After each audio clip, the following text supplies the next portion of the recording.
বিষ্ণু মেয়েটিকে বিয়ে করতে চায়। মেয়েটি দেহ ব্যবসা করত। মেয়েটি বলে, আমার সাথে মজা করছো না তো? বিষ্ণু বলে, না, আমি কালই তোমাকে বিয়ে করতে চাই। বন্ধুরা, এমন সুন্দর একটি সাউথ ইন্ডিয়ান মুভি তোমাদের সামনে এক্সপ্লেন করব। অবশ্যই পুরোটা দেখবে, খুব মজা পাবে। আর চ্যানেলটিকে অবশ্যই সাবস্ক্রাইব করে দেবে। চলো তোমাদেরকে মুভির প্রথম থেকে ঘটনাগুলো বলা যাক। ছেলেটির নাম বিষ্ণু। তার মা রোড অ্যাক্সিডেন্টে মারা যায়। তার বাবা খুব বড় লোক। তার বাবা কন্ট্রাক্টরের কাজ করে। আর তার বাবা দুটি পায়ে অকেজো হুইল চেয়ার করে ঘুরে বেড়ায়। এদিকে বিষ্ণু সারাদিন বন্ধুদের সাথে আড্ডা মেরে আর ঘুমিয়ে কাটিয়ে দেয়।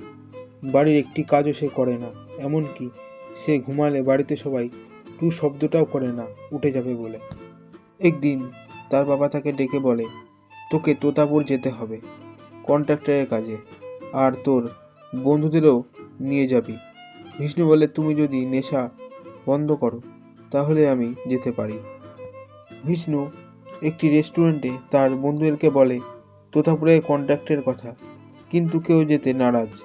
তারা বলে, তুই টাকা দিয়ে লেবার নিয়ে যা। তখন সবাই চমকে যায় আর বলে, কেন? তখন রেস্টুরেন্ট মালিক বলে, ওখানকার লোকজন খুব ভালো, ওখানে অনেক সুন্দর সুন্দর মেয়ে আছে, গেলে আসতে ইচ্ছা করবে না। রেস্টুরেন্ট মালিকের কথা শুনে তারা তোতাপুরের উদ্দেশ্যে রওনা দেয়। পৌঁছে গিয়ে ব্যাগটাগ রেখে তারা একটু ঘুরতে বেরিয়ে পড়ে। তখন তারা দেখে কজন মানুষ অনেক পরিমাণ জল গরম করছে। বিষ্ণু বলে, এত জল কি হবে? তখন তাদের মধ্যে একজন বলে, সকালে স্নান করবে তো তাই। বিষ্ণু বলে, কারা স্নান করবে? তখন বয়স্ক লোকগুলো বলে, কালকে অনেকগুলো মেয়ে এসেছে কলেজ থেকে এখানে ঘুরতে, তাদের জন্য। তারপরে ছেলেদের দল আর মেয়েদের দলের দেখা হয়।